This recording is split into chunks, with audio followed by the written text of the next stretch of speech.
ବିଜୁ ଜନତା ଦଳ ସଭାପତି ବନ୍ତ ରିଲିଫ ସାମଗ୍ରୀ ଅଛି କଣ?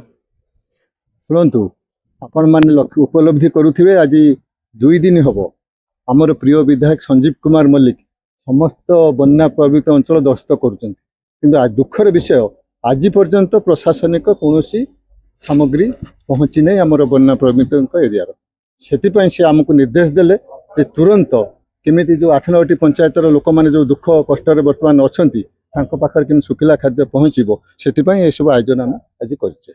କେତେ ଗୋଟି ପଞ୍ଚାୟତ ଏମିତି ବର୍ତ୍ତମାନ 8ଟି ପଞ୍ଚାୟତ ବର୍ତ୍ତମାନ ପ୍ରଭାବିତ ଅଛି, ଆହୁରି ଅନେକ ବି ଆମ ପାଖକୁ ଖବର ଆସିନେ ଆହୁରି ଅନ୍ୟ ପଞ୍ଚାୟତ ଯେଉଁ ଆସିବ ଆମେ ଦିଆଯିବ। ବର୍ତ୍ତମାନ 8ଟି ପଞ୍ଚାୟତ ବର୍ତ୍ତମାନ ଆମେ ଶୁଖିଲା ଖାଦ୍ୟ ଚୁଡ଼ା ବିସ୍କୁଟ ଗୁଡ଼ ଏସବୁ ଦେବା ପାଇଁ ମୁଁ ନିର୍ଦ୍ଦେଶ ଦିଆଯାଇଛି।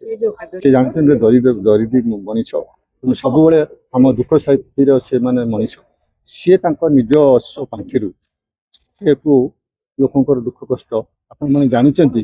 ଯେଉଁ ଆମର ମୁଖ୍ୟମନ୍ତ୍ରୀ ଯେଉଁ ଥିଲେ ପୂର୍ବତନ ମୁଖ୍ୟମନ୍ତ୍ରୀ ନବୀନ ପଟ୍ଟନାୟକ, ସେ ସବୁବେଳେ ଜିରୋ କାଜୁଆଲିଟିକୁ ବିଶ୍ୱାସ କରନ୍ତି।